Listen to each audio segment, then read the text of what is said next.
Ladies and gentlemen, let's take a journey back in time, before grocery stores, packaged meals, and fast food, into the unforgiving wilderness of early America. Life on the frontier was raw, dangerous, and demanding. Yet, the frontiersmen, explorers, hunters, trappers, and pioneers survived and thrived in these harsh conditions. How? They turned the wilderness into their pantry. They didn't just live off the land. They lived with it, knowing every plant, animal, and season like the back of their calloused hands. Today, we're going to uncover the top 5 foods that kept frontiersmen alive and explore the gritty, ingenious ways they adapted to scarcity, transforming the wild into a reliable source of nourishment. Jerky was far more than just a snack for the frontiersmen. It was survival in its purest, most practical form. In the days before refrigeration, preserving meat was a challenge.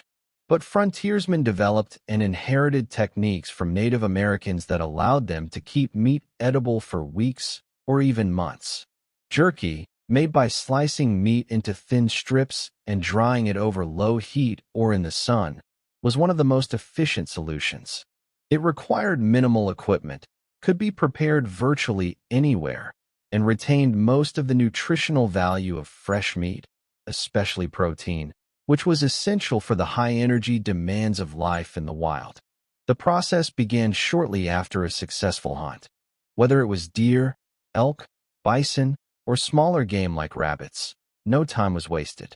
The meat was cut into thin slices, often with a hunting knife, and laid over a rack of branches or strung on cordage made from animal sinew. Sometimes it was smoked over a fire, not just to dry it faster, but also to add antimicrobial properties that prevented mold and spoilage. Salt, when available, was rubbed into the meat to draw out moisture and preserve it even longer. In winter months, the natural cold helped with preservation, while summer drying required a shaded, breezy area to prevent rot and insect infestation. Jerky was light, easy to pack, and could be eaten on the move, ideal for hunters tracking game, scouts navigating new trails, or travelers crossing vast, empty plains. A few strips could keep a man going all day. It could also be rehydrated in water or broth and added to stews, making it more versatile than it might seem. Because it took time and effort to make properly, jerky was considered valuable. Often, it was shared sparingly and rationed carefully, especially during long winters or lean times when hunting yielded little return. In many ways, jerky represents the essence of frontier life, resourceful, rugged, and resilient.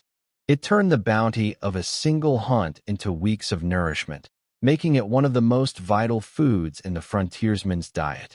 Pemmican was more than just food, it was fuel.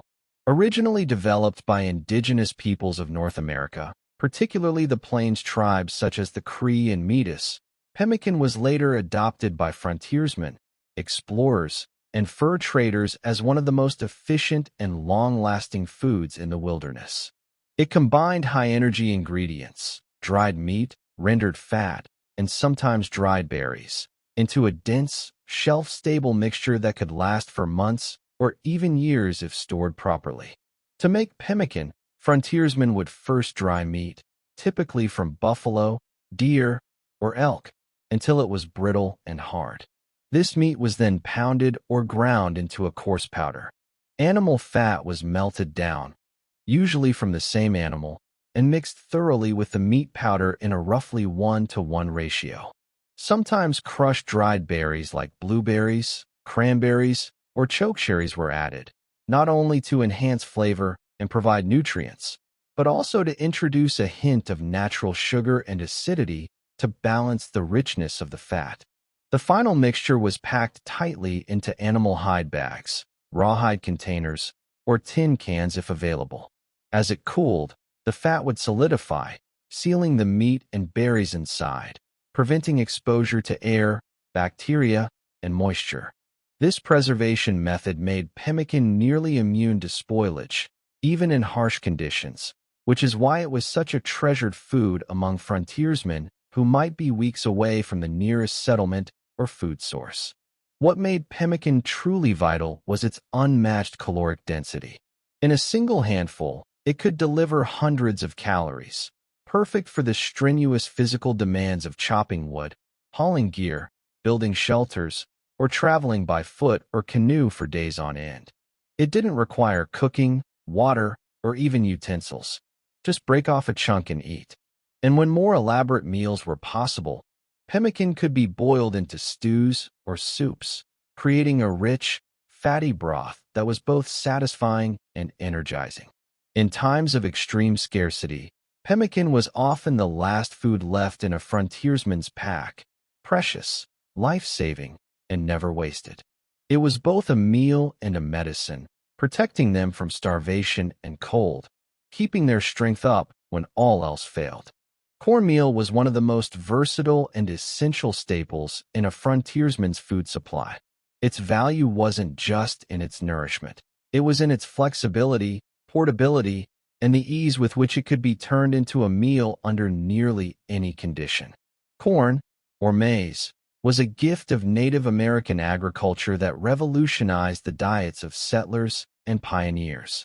Dried and ground into a coarse meal, corn became the backbone of many frontier recipes, and its availability often made the difference between going hungry and making it through another hard day. Cornmeal traveled well. It didn't spoil quickly, was lightweight, and could be stored in cloth sacks or wooden barrels without much worry. Unlike wheat, which required more refined processing and baking infrastructure, cornmeal could be used right out of the bag. It didn't require yeast or rising time, which was a major advantage in the wild, where time, equipment, and ingredients were limited. All you needed was a little water or milk, perhaps some salt or fat if you were lucky, and you could have a satisfying, hot meal in minutes.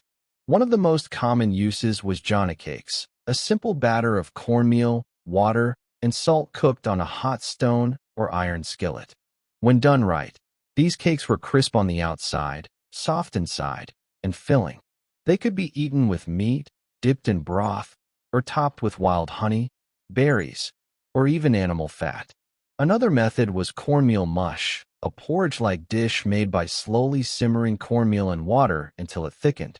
It was bland, but warm and sustaining, especially important during cold mornings or harsh winters. Sometimes leftover mush was fried into cakes the next day, wasting nothing. Cornmeal also stretched other ingredients. It could bulk up stews, coat meat or fish before frying, or be baked into rudimentary breads in Dutch ovens or earthenware pots. When settlers had access to wild herbs, eggs, or foraged greens, they'd mix them into the cornmeal batter to add flavor and nutrition. But beyond its use in meals, cornmeal represented security. It was easy to trade or barter, especially in frontier outposts where flour and fresh produce were scarce. If a frontiersman had a bag of cornmeal in his pack, he had options. He had the means to make food happen, even in the most rugged, food-scarce environments. Beans and legumes were the unsung heroes of frontier survival. While meat provided protein and fat, beans offered a dependable, plant-based source of both protein and carbohydrates that could be stored for months and cooked into a variety of nourishing meals. They were compact, lightweight, and incredibly shelf-stable, making them a favorite among frontiersmen, trappers, and pioneers traveling light and living rough. When game was scarce or when winter made hunting impossible, beans kept people alive. Dried beans were especially prized because they didn't require any special preservation methods. Once harvested and dried, they could be stored in sacks or tins and survive both heat and cold without spoiling. They could sit untouched for months and still be ready to provide a filling, nutritious meal when soaked and cooked. While they took time to prepare, often needing hours of boiling or simmering over an open fire, the result was a warm, hearty dish that could sustain someone through long days of physical labor. Beans came in many varieties: black beans, kidney beans, pinto beans, navy beans, and others depending on what was locally available or carried in from trade routes. Lentils and peas also fell into this category and were sometimes easier to cook because of their shorter cooking time. These legumes were often combined with whatever else was on hand: bits of dried meat, wild herbs, cornmeal, onions, or even foraged greens, to create stews and soups. These meals were not only nutritious but also hydrating, which was crucial during long treks or hot summers. Cooking beans required patience and some planning, especially when fuel was limited. Frontiersmen often soaked them overnight in cold water and then simmered them the next day in cast iron pots, either over a campfire or nestled into hot coals. The smell of beans slowly cooking was a comfort in camp, familiar, simple, and promising a satisfying end to a hard day's work.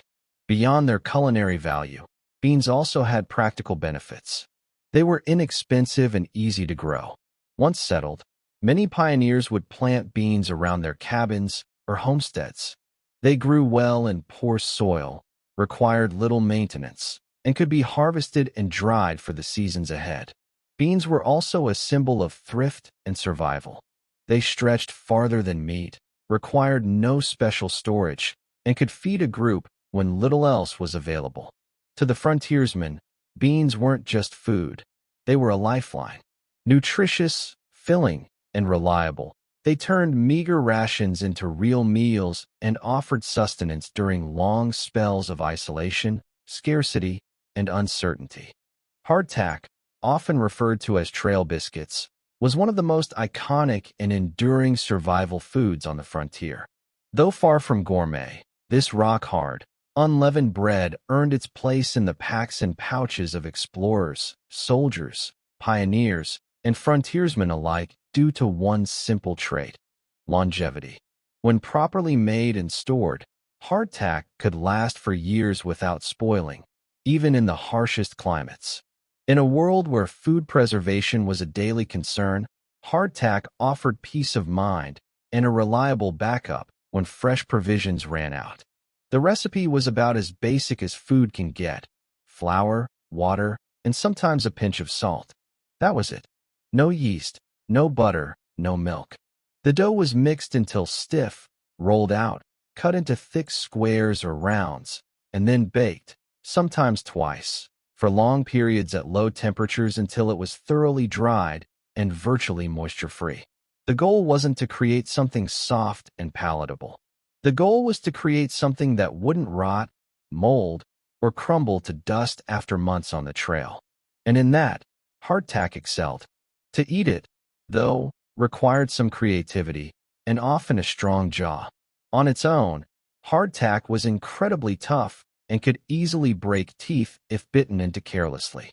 Frontiersmen quickly learned tricks to make it more edible: soaking it in water, broth, or coffee to soften it up, crumbling it into stews or bean pots as a thickener, or frying it in animal fat to give it a bit of flavor and texture.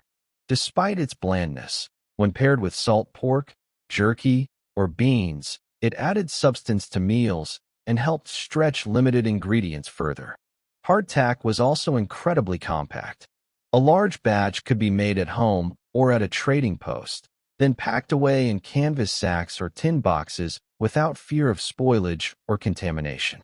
It didn't require refrigeration, and pests generally left it alone, partly because it was so hard and dry. Even rodents sometimes passed it over for softer targets. For that reason, hardtack was not just a food of desperation, but one of strategic preparation. Smart frontiersmen always kept a stash, knowing that when storms came, trails vanished, or game grew scarce, those hard, flavorless crackers could mean the difference between an empty belly and the energy needed to press on. In times of real hardship, during long winters, failed hunts, or unexpected delays on the trail, hardtack filled the gap. It was the last thing in the bag and often the first thing eaten when planning meals.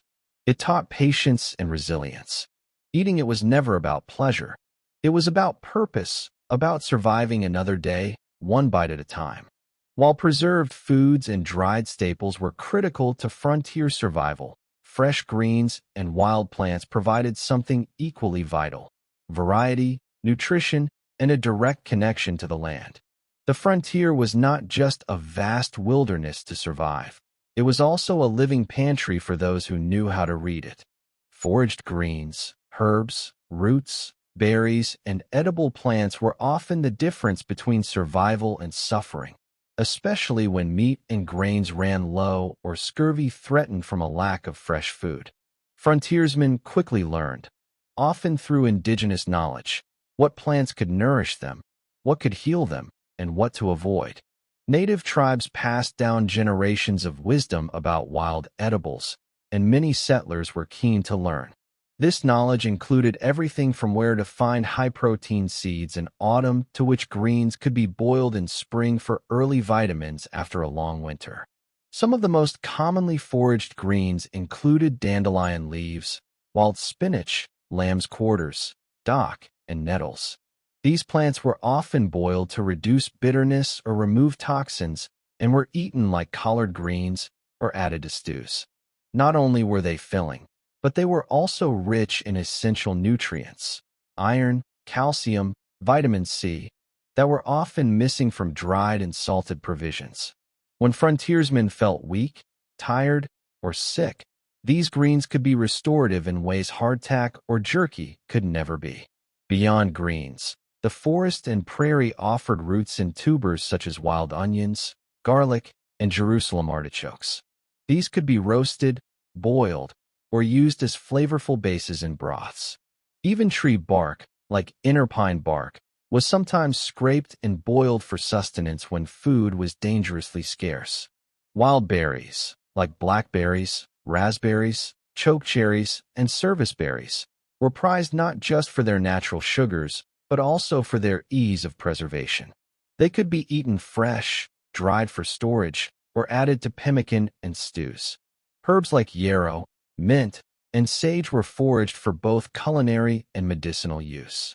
They flavored bland foods, settled stomachs, and treated wounds or colds when there was no doctor for hundreds of miles. Knowing which plant could act as a tea, a poultice, or a meal was part of a frontiersman's unwritten survival code. This kind of foraging wasn't aimless grazing. It was a practiced, respectful relationship with the environment. Frontiersmen often had to be nomadic, following the seasonal rhythms of edible plants. Spring brought shoots and greens, summer offered berries and flowers, fall yielded nuts and seeds, and winter forced them to rely on stored roots and evergreens. Understanding these cycles was crucial not only for survival, but also for thriving in the wild. Foraged food was never guaranteed, and mistakes could be fatal. Poisonous lookalikes like deadly nightshade or hemlock lurked near edible species. So foraging demanded caution, observation, and humility. Nuts and wild seeds were among the most energy-dense, portable, and reliable food sources available to frontiersmen navigating the unpredictable wilderness.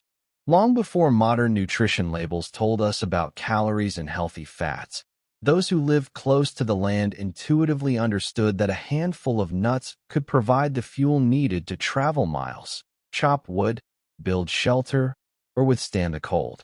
These small, humble powerhouses were gathered in abundance during the fall and stored carefully for the leaner months ahead.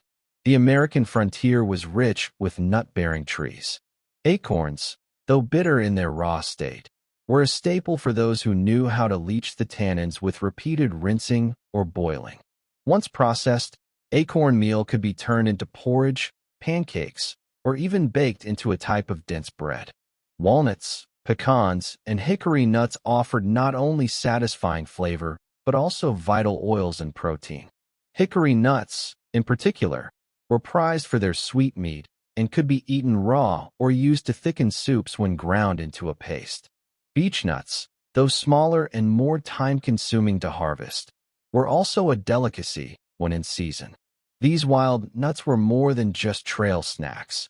They were highly valued trading goods and communal harvests. Frontiersmen often worked alongside native tribes or fellow settlers to gather and shell nuts before the winter snows arrived. They stored them in baskets, sacks, or hollowed logs, kept dry and safe from animals, knowing that come February, when hunting was thin and stores were low, those nuts could make the difference between strength and starvation. In addition to nuts, wild seeds played a crucial role in frontier diets. Sunflower seeds, gathered from wild sunflowers, were eaten raw or roasted, and their oil was sometimes extracted for cooking or medicinal use. Amaranth, a seed used for generations by indigenous peoples, was highly nutritious and could be cooked like porridge or ground into flour. Chia seeds, though more common in the Southwest, were another ancient energy source. These seeds packed nutrients into small quantities, perfect for a lifestyle where carrying capacity was limited and caloric needs were high. Frontiersmen often used ingenuity in collecting and processing these foods. They learned to recognize signs of ripeness, shake trees for hidden caches, and observe where animals, particularly squirrels, were storing their own supplies. Sometimes, they'd follow animal trails to find stashes of nuts they could borrow when their own supplies dwindled. This blurred line between human and animal survival highlighted the deep dependence both had on nature's seasonal bounty. Besides being eaten as is, nuts and seeds were incorporated into larger meals, added to cornmeal for extra bulk, mixed into dried fruits for trail mixes, or even pressed for their oils.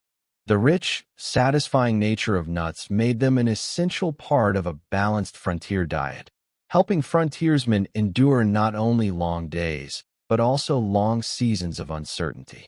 In a time when food had to be hunted, grown, or gathered by hand, the simplicity and nourishment of nuts and seeds made them an invaluable treasure in the wild. Salt wasn't just a seasoning on the frontier, it was survival itself. Without salt, meat spoiled, wounds festered, and bodies weakened. It was one of the most prized and strategic resources a frontiersman could carry, and it played a crucial role in turning freshly hunted game into preserved, storable sustenance that could last weeks or even months. In a world with no refrigerators and no guarantees of tomorrow's hunt, salting meat was both an art and a necessity. Preserved meats, especially salt pork, bacon, and jerked venison, were core staples of frontier life. These cuts were heavily salted and sometimes smoked to ensure they wouldn't rot during travel or storage. Salt drew out moisture, creating an inhospitable environment for bacteria while locking in protein and calories. A slab of salt pork might be too salty to eat alone, but boiled in a pot with beans or stew, it not only added flavor, but also fat, a precious energy source that helped frontiersmen endure bitter cold and grueling labor. Jerky was another crucial innovation. Whether made from buffalo, deer, elk, or smaller game, meat was cut into thin strips, salted, and dried in the sun or over a smoky fire. This drying process turned perishable fresh meat into a portable, shelf-stable ration that could be thrown into a pouch, carried for weeks, and eaten on the go. It was light, compact, and nourishing, everything a survival food needed to be. Jerky could be chewed slowly to preserve energy or boiled to rehydrate it into a hot, filling meal. In times of scarcity, even small scraps could be a morale booster and a physical lifeline. But the real hero in this equation was salt. It wasn't just used in preserving meat. It was also crucial for preserving pemmican, a high-energy mix of dried meat, fat, and sometimes berries, used widely by native tribes and adopted by frontiersmen for long expeditions. Salt was rubbed into fish, added to hardtack dough, and used to clean tools and preserve hides. It even had medicinal uses, such as cleaning wounds or soothing sore throats when mixed with water. Access to salt wasn't always easy. Many frontiersmen had to trade for it, carry it from distant settlements, or, in some areas, collect it from salt licks, springs, or natural deposits. It was considered valuable enough to be guarded, rationed, and sometimes even fought over. A supply of salt could mean the difference between a successful winter and a hungry one. Preserved meats were also central to planning. A smart frontiersman would hunt in the fall, when animals were fat and plentiful, then preserve as much meat as possible to store for the cold months when hunting became unpredictable or impossible. These stores would be kept in smokehouses, root cellars, or even hung high in trees to keep them safe from animals. When the snow piled up and trails became impassable, it was these salty, smoky chunks of meat that filled the pot and kept the fire-fed bellies of those waiting out the storm. In the harsh, untamed wilderness of the frontier, survival depended on more than just strength. It demanded resourcefulness, deep knowledge of the land, and an unyielding will to adapt. The frontiersmen didn't just endure. They thrived by turning nature into their pantry and every season into a new opportunity. From dried meats and foraged greens to nuts, seeds, and wild grains, they found nourishment in the most unexpected places. Each meal was hard-earned, each bite a testament to their resilience. And while their tools may seem primitive by today's standards, their understanding of nature, preservation, and sustainability was nothing short of profound. In remembering the foods that kept them alive, we don't just honor their diet. We honor their spirit, their ingenuity, and their enduring legacy of survival.